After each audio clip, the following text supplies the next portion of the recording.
محکمہ موسمیات والوں نے خبردار کیا ہے کہ آئندہ چند روز میں کراچی میں سردی بڑھ جائے گی، تاہم آج مطلع جزوی آبر آلود رہے گا۔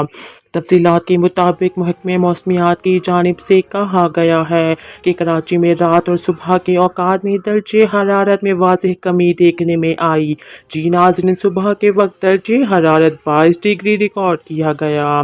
ہم آپ کو مزید بتائیں گے، محکمہ موسمیات کا کہنا ہے کہ آئندہ چند روز میں شہر میں سردی بڑھ جائے گی، تاہم آج مطلع جزوی آبر آلود رہے گا۔